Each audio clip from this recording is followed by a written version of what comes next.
Ikwento ko lang ito sa inyo kasi napakaganda nito no. Sana isa puso niyo ito.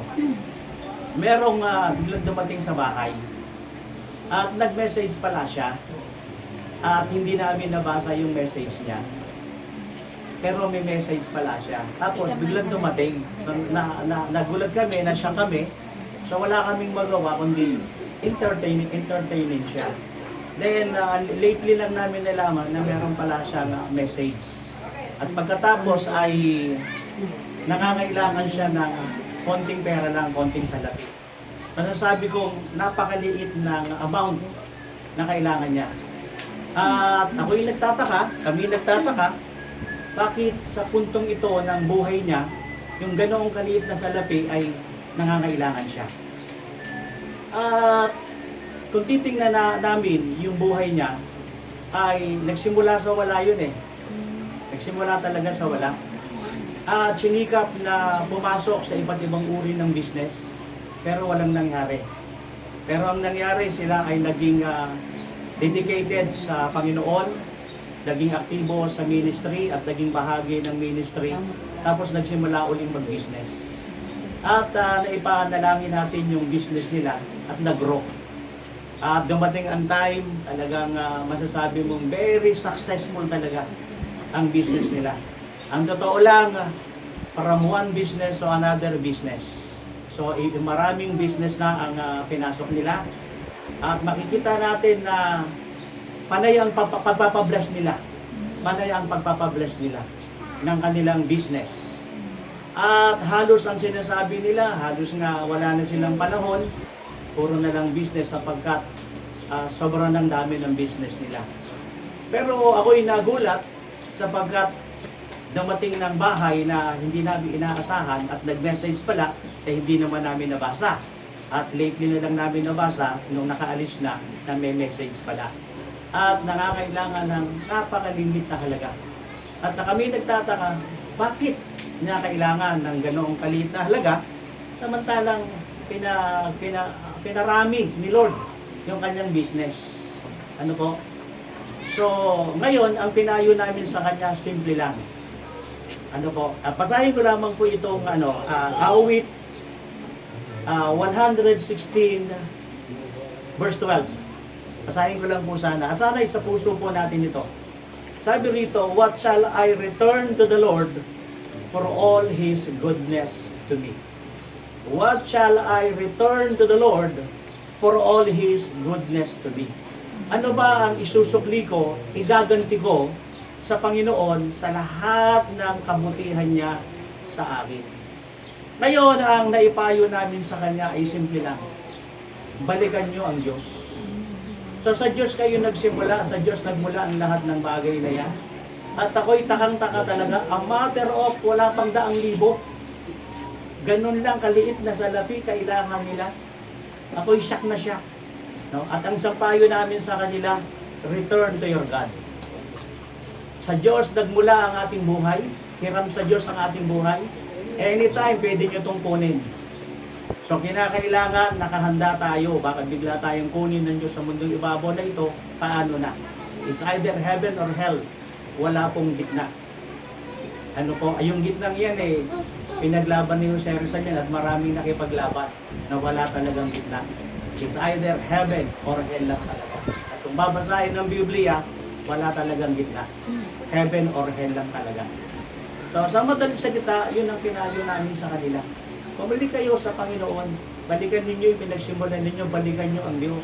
At hindi pa naman huli ang lahat para ma-restore, ma-recover, kung ano pa man yung mga nangawala sa kanila. And I believe with all of my heart, God is a God of mercy, God is a God of grace. He can restore everything na nawala sa atin. Ano po? So, saya sabi rito, what shall I return to the Lord for all His goodness to me? Ano ang igaganti ko sa lahat ng kabutihan niya sa akin?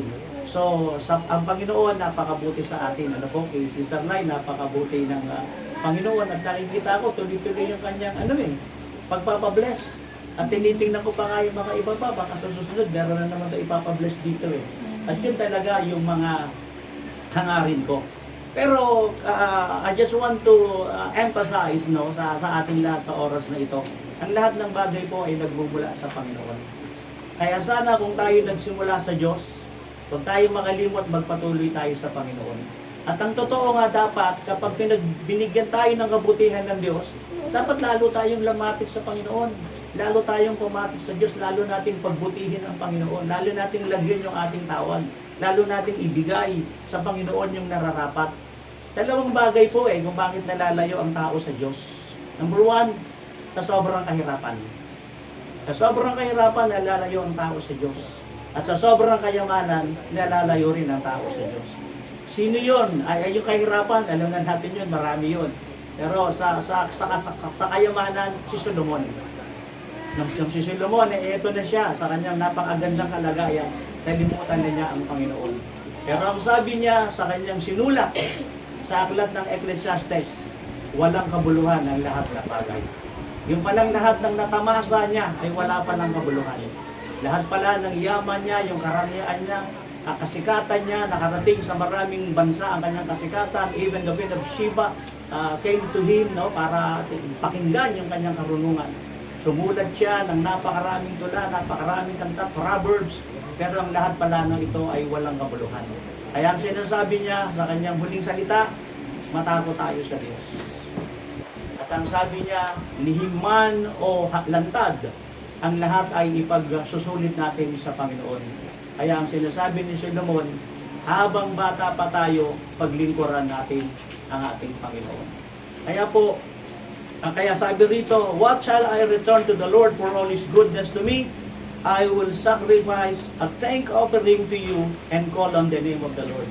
So, huwag nating kalimutan, na ang babalikan natin ang pagpapasalamat ng Lord. Ikwento ko lang to sa maikling kwento, meron akong pinag-pray, kinulam. Mula ulo hanggang talampakan, punong-puno siya ng sugat. Hindi na siya nagdadamit. Pinuntahan ko siya at pinag-pray ko siya. So, pinagaling siya ng Diyos. Pero matapos siyang pagalingin ng Panginoon, nakalimutan niyang pasalamatan ng Diyos. Nakalimutan niya. Hindi niya na-recognize na merong nagpagaling sa kanya na puro sore yung kanyang buong katawan. Puno ng sugat yung buong kanyang katawan. Opo. Tuloy po kayo, wag po kayo mahihiya. Opo, Apostol. Nagdala po kami Patalastas yun, patalastas. So, ayun. Kaya sabi rito, what shall I return to the Lord for all His goodness to me? I will sacrifice a thank offering to the Lord and call on the name of the Lord, and I will fulfill my vows to the Lord in the presence of His people. So, ayun huwag natin kalimutan ng Panginoon na ibalik ang pasasalamat sa tunay na Diyos. At ang Diyos ay Espiritu, mga minamahal ha. Sabi ng Biblia, Ama namin, hindi po ina namin. At hindi po kung sino-sino pa man. Sambahin ang ngalan mo.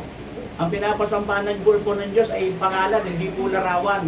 Huwag ho tayong magkamali ng Diyos. Na pasasalamatan natin.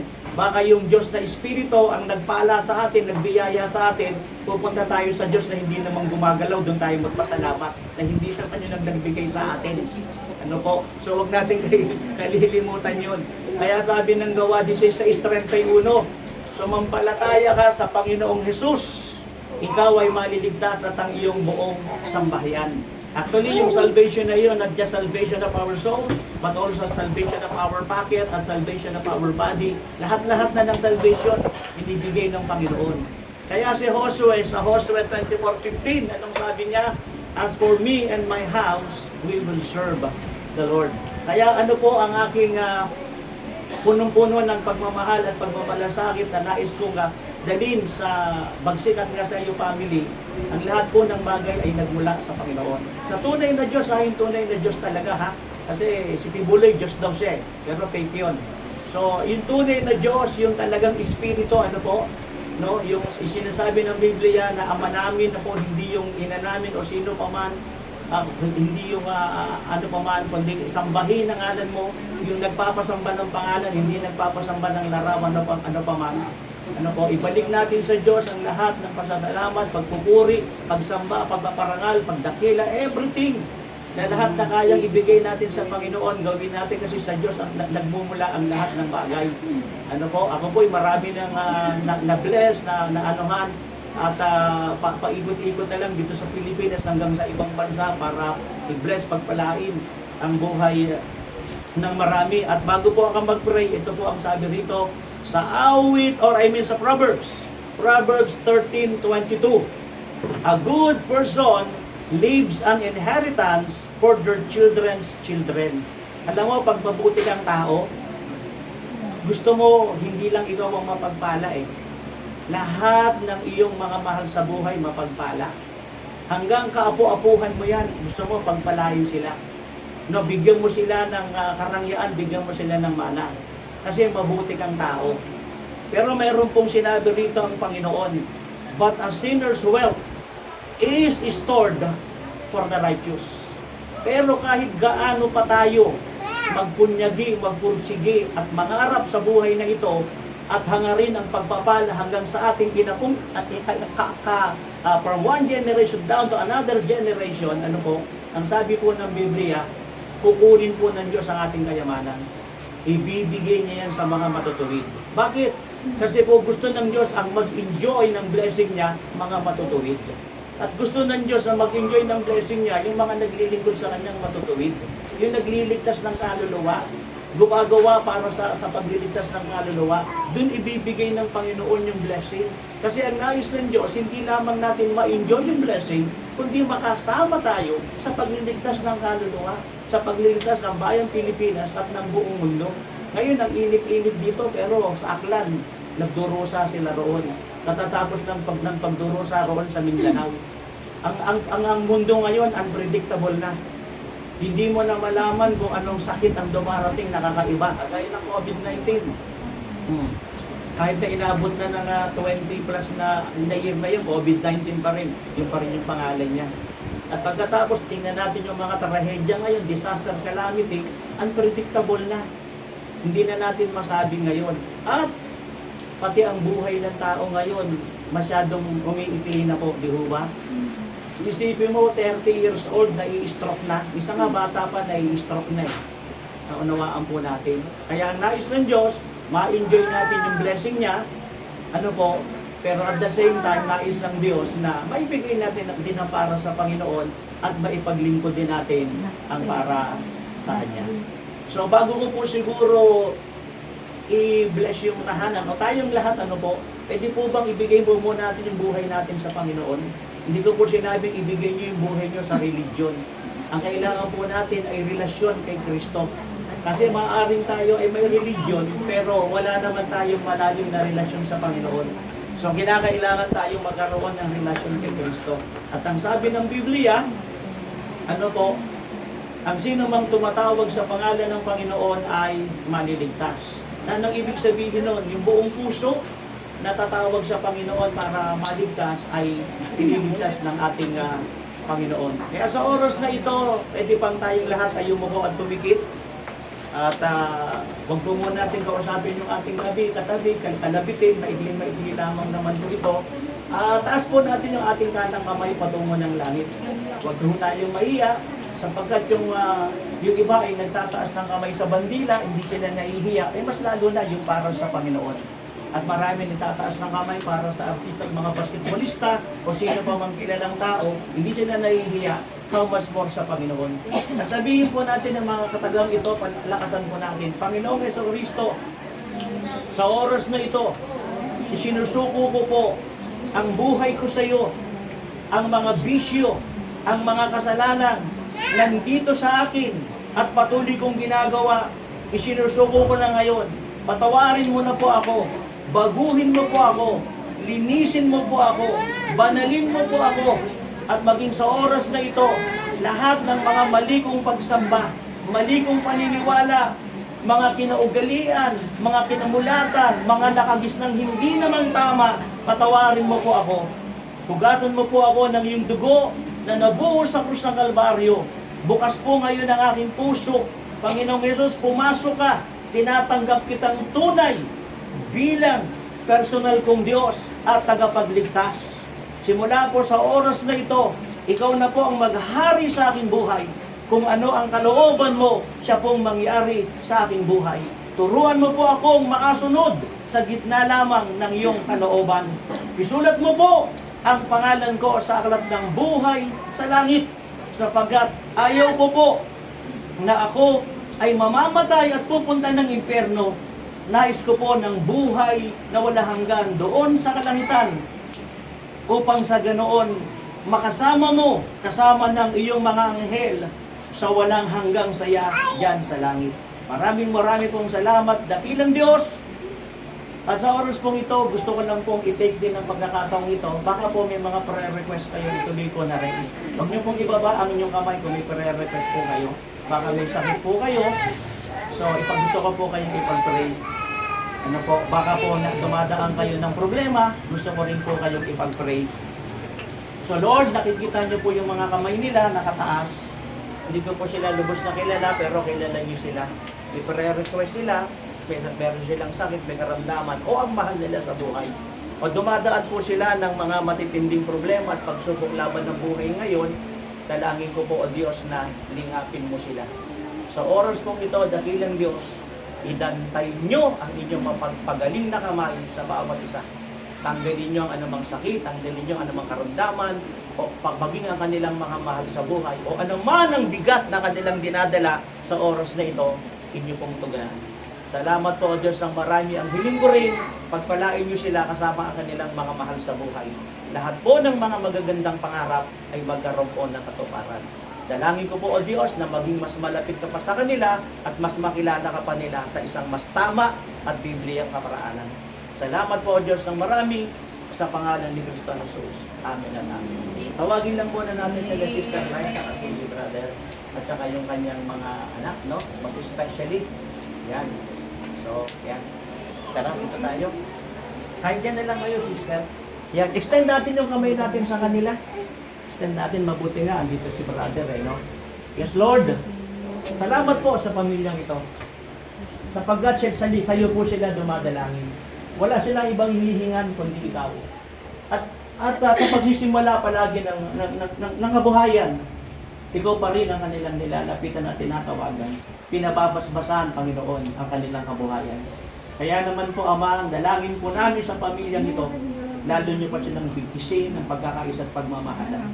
At dalangin po namin, Ama, na iingatan niyo sila sa araw-araw ng kanilang buhay, Panginoon, lalo na po yung aming kapatid na isang sundalo, Panginoon, ingatan mo po siya. Protektahan mo siya, gabayan mo po siya. Pati Sister Lai, pati po yung mga anak, dahilan Diyos, inyo pong gabayan at ingatan. At lagi niyo po, Panginoon, sasamahan ng iyong mga anghel, sasamahan po ng iyong banal na Espiritu. At dalangin po namin, Ama, lahat pa po ng kanilang mga magagandang pangarap ay magkaroon pa po ng katuparan. At ganoon din po, O Diyos, ang buong Bagsik family, at ang buong Nasayo family, Panginoon, ay amin pong pinapagpala. Salamat po, O Diyos, ang marami sa pangalan ng aming Panginoon sa Kristo at ang bawal sa iba't sa amin. Amen. At sa pagpapatuloy po ng ating gawain, tayo po'y tuloy-tuloy na sasamba sa Panginoon. Amen? At sa oras na ito, tayo po'y sasamba naman sa Panginoon sa pamamagitan po ng ating pagbibigay. Amen po. Mga kapatid, samahan niyo po akong basahin yung Proverbs 3:5 hanggang 10.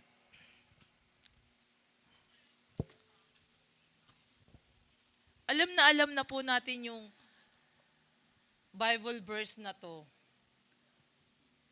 Okay? Basahin ko na lamang po yung Tagalog version ko. Amen? Ang sabi sa Proverbs 3:5 hanggang 10. Kayawi ka magtiwala, buong puso at lubusan, at huwag kang mananangan sa sariling karunungan. Siya ay sangguniin sa lahat mong mga balak, at kanya kang itutumpak sa lahat ng iyong lakad. Verse 7, huwag mong ipangahas ang iyong nalalaman, matakot ka sa Diyos, lumayo ka sa kalikuan. Sa gayon, ikaw ay lalakas at magiging matatag. Mawawala ang tiisin, gagaling ang iyong sugad. Amen. Ituloy ko na po, verse 9. Si Yahweh ay handugan mo, bahagi ng kayamanan. Pinakamainam na animo sa kanya ay ibigay. Verse 10, sa gayon, kamalig mo ay lagi ng aapaw, sisidla ng inumin ay hindi nga matutuyuan. Amen. Purihin po ang Diyos sa kanyang mga salita. Amen po. Amen. Sa unang verse nating binasa, ang sabi, kay Yahweh ka magtiwala buong puso at lubusan. Amen. Papaano po tayo nagtitiwala kay Yahweh? Amen. At ano po ang ating magagawa na tayo po ay nagtitiwala kay Yahweh? Amen. So, dalawa na pong katanungan iyon. But, sa ngayon, tayo po ay nasa pagbibigay. So, ang sinasabi po, alam natin ang Malakay 3:10-12, amen? Ito ay ipinapagawa sa atin ng Panginoon. Iniuutos niya sa atin. Nadadalhin natin ang ating buong ikapo at handog sa kanyang templo. Amen? Yun po yung Malakay 3:10. Buong ikapo mo ay dadalhin mo sa Panginoon. Amen. Magagawa kaya natin ito kung hindi tayo nagtitiwala sa Lord? Siyempre, nagagawa po natin ito kasi nagtitiwala tayo sa Panginoon. At lubusan ang ating pagtitiwala sa Panginoon. Amen. At kapag daw naman tayo nagdala ng ating buong ikapo at handog, meron naman po yung pagpapala. Amen. Doon sa 11 hanggang 12. Pag binasa po natin yung Malakay. So maliwanag po ang salita ng Panginoon, nagtuturo po sa atin. Amen. Na sa Diyos tayo magtiwala ng lubusan. Kung alam natin na ang ikapo ay sa Diyos, hindi tayo magdadalawang isip na ibigay ito dahil ito po ay sa Diyos. Amen? Nagtitiwala tayo ng lubusan sa Diyos. So, kung ano man ang ipinapagawa sa atin ni Lord, ginagawa po natin. Amen? Sinabi ng Levitico 27:30 na the whole tithe of everything belongs to God. And it is holy to God. Amen? So, kailangan po talaga lubos tayong magtiwala lamang sa Diyos para magawa natin ang lahat ng ito. Amen? Walang pagdududa, magagawa po natin ang lahat ng ito. Ayun po kasunod pa dito. Alalakdawan ko na lang po yung ibang mga verses, no? Yung 6:5, pero balikan po natin yan later. Doon sa 9, si Yahweh ay handugan mo, bahagi ng kayamanan. Pinakamainam na ani mo, sa kanya ay ibigay. So dito, ang pinag-uusapan, kayamanan na. Amen? Kung tayo'y mayaman, amen.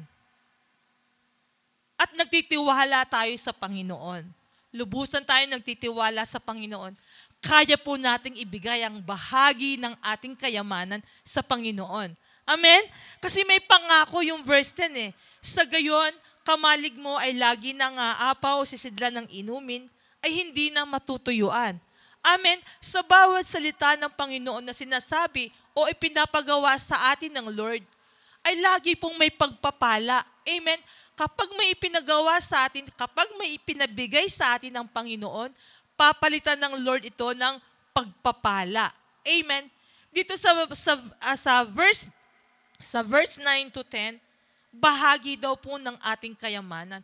So, sa English version, ay sinasabi doon na yung first fruit ng lahat ng iyong crops. Amen? Honor the Lord with your God. Honor the Lord your God with your first fruit. Amen? Of all your crops. Amen? So, unang bunga, kaya po ba nating ibigay ang 1,000,000 na kinita natin para sa Panginoon? Amen! Kaya po nating ibigay ito kasi tayo po ay nagtitiwala sa Panginoon. Lubos ang ating pagtitiwala sa Panginoon, kaya hindi tayo magda-doubt ano man ang hinihingi, ano man ang ipinapagawa sa atin ng Panginoon, hindi po tayo magda-doubt. Kasi nagtitiwala tayo sa Lord. Amen? Paano po ba tayo nagtitiwala sa Lord? Nag-aalala po ba tayo? No, amen. Hindi po tayo nag-aalala. Tayo po ay lubos na nagtitiwala. Bagaman tayo mga Kristiyano, ang buhay natin, hindi naman laging overflowing o minsan sakto lang ang buhay natin or pag-usapan na natin financial. Amen. Hindi naman laging ganon. Amen? Hindi laging overflowing. Minsan medyo bumababa. Pero nagtitiwala pa rin tayo kay Lord. Kaya tayo mga Kristiyano, tuloy-tuloy po ang ating pagbibigay ng ating tithes and offering. Tuloy-tuloy po na ibinibigay natin ng ating first fruit. Amen? Alam nyo mga kapatid, lalo na nga po kapag ito'y naipangako natin sa Lord. Amen? Yung first fruit, hindi po ito maliit. Malaki po ito kasi sa atin po, ito po ay isang buwang sahod. 1 month salary natin sa loob ng 1 taon. Amen. Pero kung lubos tayo nagtitiwala kay Lord, kaya po nating ibigay gaano man kalaki, anumang kalaking halaga ang first fruit natin, kaya po nating ibigay. Tayo mga Kristiyano ay may relasyon na kay Lord eh. Amen? Kayo po ba katulad ko rin? Every time, alam niyo po, lagi ko na lang kinakausap si Lord. Kasi, Lord, tama po ba to? Alam niyo po ba, i-share ko lang itong sandali. Last time, may nilalakad kami ng mga kapatid ko. May isang humps. Sa katitingin ko, sa pupuntahan namin, nadapa ako. Oh my God, tinawanan po ako ng mga kapatid ko. Kasi yung itsura ko, alam niyo po, yung naramdaman ko nung nadapa ako na gano'n, alam mo, hindi po bigla. Parang dahan-dahan akong gumanon, hindi po ako nasaktan. Kaunting galos, okay lang. Pero after that, alam niyo, tawanan kaming lahat. Alam niyo po, naramdaman ko yung protection ng Lord sa akin. Parang may humawak sa akin na hindi ako biglang bumaksa. Sa laki ng katawan kong to. Amen? Ayun nga po mga kapatid ko, tawang-tawa sa akin. Kasi yung itsura ko, ang pangit ng itsura ko. Amen? Pero ang pinagpapasalamat ko sa Lord, yung protection niya, iningatan niya ako. Sa laki ng katawan ko, yung bigla akong nadapa, vlog ako niyan. Amen? Pero ramdam ko po na unti-unti akong parang merong foam na nakakover sa katawan ko. Amen? Pangako po ng Lord niya sa atin eh. Iingatan niya tayo. Amen?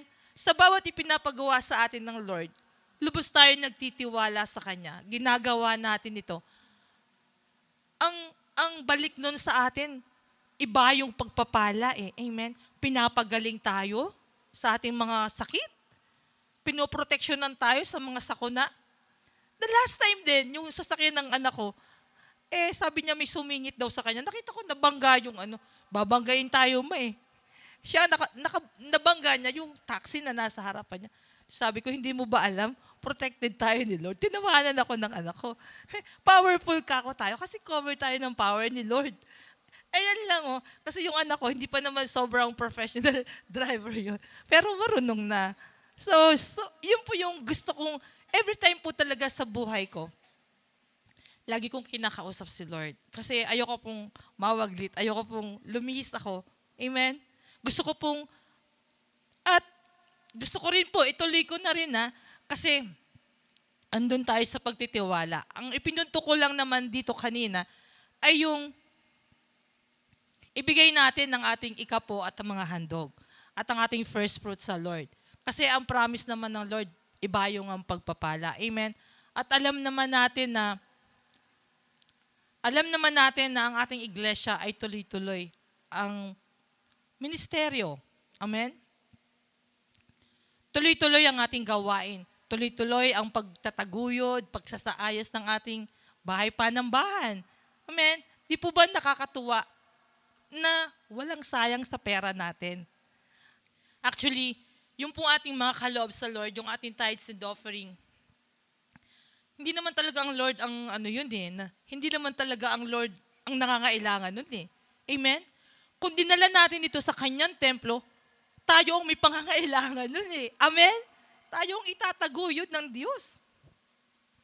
Amen? Kaya mga kapatid, ipagkatiwala po natin ng lubos sa Lord ang ating mga buhay. Amen? Lalo na nga po, pagdating sa pagbibigay ng ikapo at mga handog, pag-support sa radio at sa TV program natin, huwag po nating i-withhold ang mga ganon.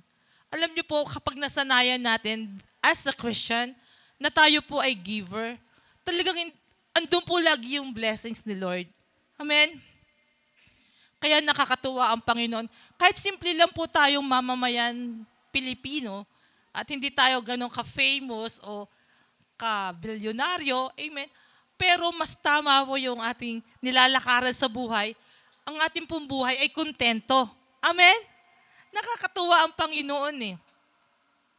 Alam niyo po, hiningi ko sa Lord yung verse na to, no, kung ano ba yung aking isi-share sa inyo sa araw na ito. Sa sarili ko po talaga, the last week, lagi naman pong routine na rin yung buhay ko everyday, kasi nga po may tindahan kami. At na-notice ko, wala na pala akong cash. Parang sa totoo lamang po kanina, barya na lang yung laman ng wallet ko. Amen. Pero I can pay pala. Meron pala akong GCash. Andun pala yung pera. So, nag-grocery ako. Amen. Pero naramdaman ko sa sarili ko ng fast few days na parang sabi ko, parang wala akong pera. Ba't ganun? Saan na napunta? Medyo napapaisip ako. Sabi ko, parang wala. Ano kayang ginawa ko? Parang napaisip ako ng ganun. Pero hindi pala. Itiwala mo lang kay Lord.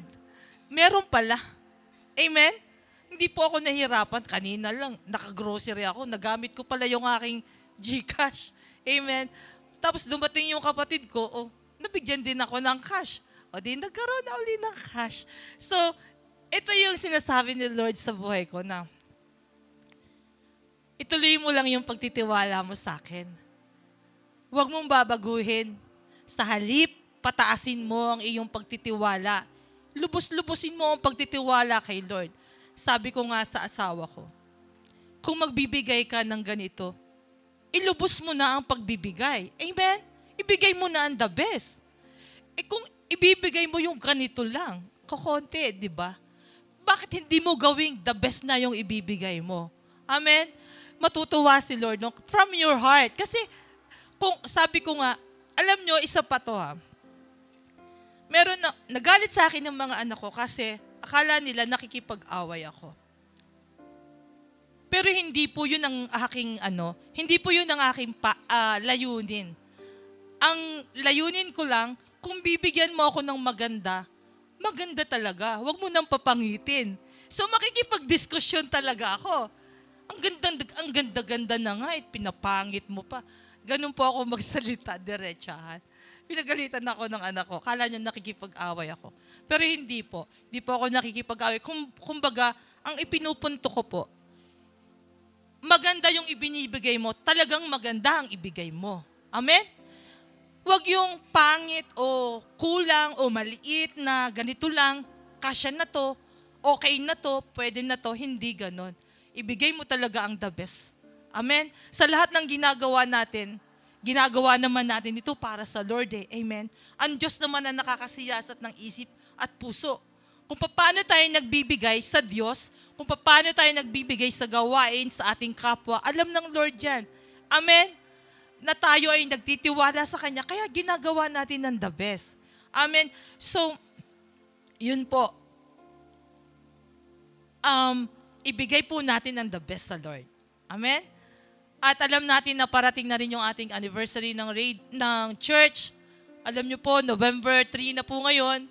Parang June pa, pinag-uusapan na lang natin na malayo ang ating anniversary, malayo pa yung ating anniversary ng church. Pero November na po, isang buwan na lang, December 8 na. Amen. So anniversary na po ng ating church. Ngayon pa lamang ay maglikom na po tayo ng ating mga kaloob. Magbigay na po tayo kasi malaki po rin gastusin yun dahil babayaran po uli natin ang Teatro Marikina. Tapos at hinahangad pa rin natin kung better yung nakaraang anniversary, mas better, best pa tong darating. Amen?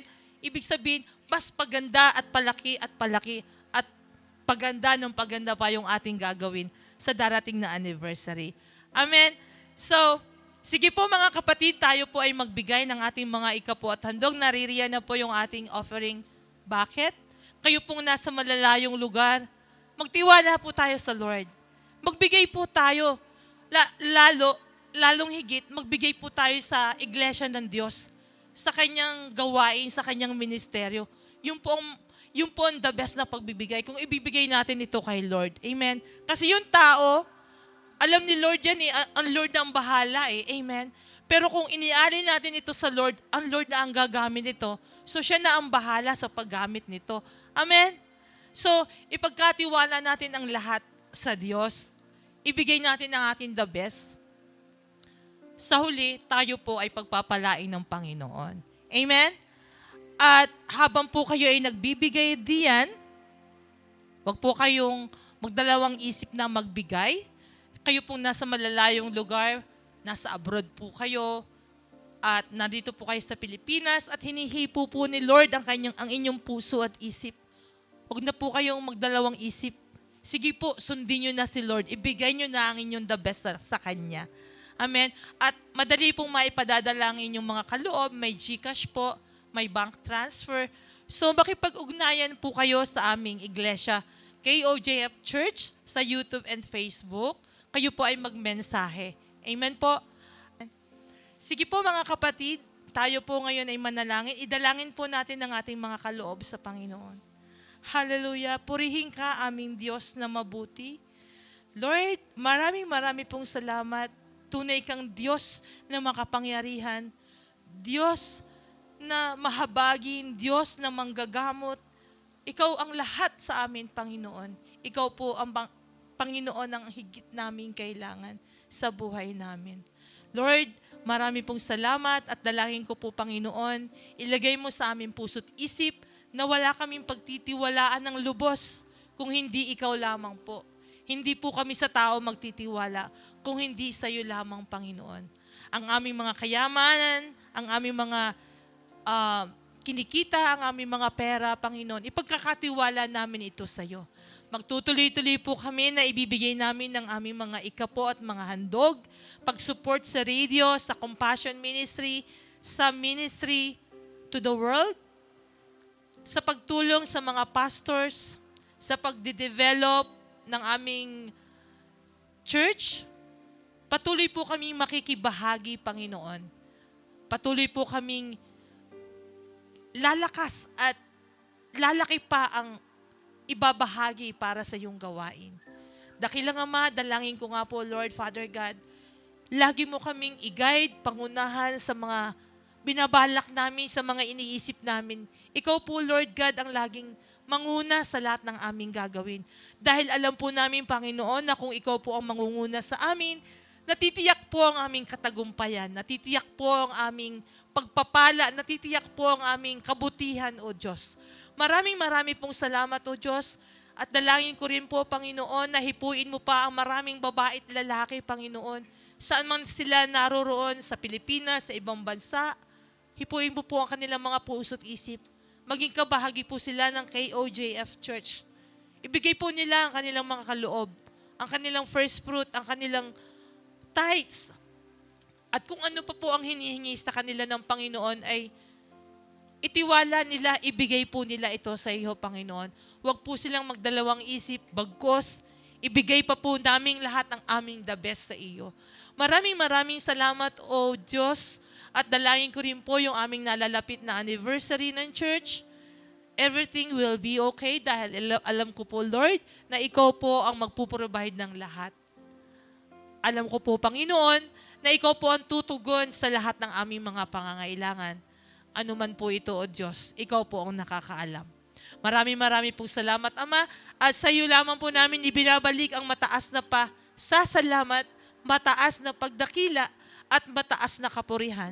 Sa tanging pangalan ni Jesus, at ang bawat isa ay magsabi ng Amen at Amen.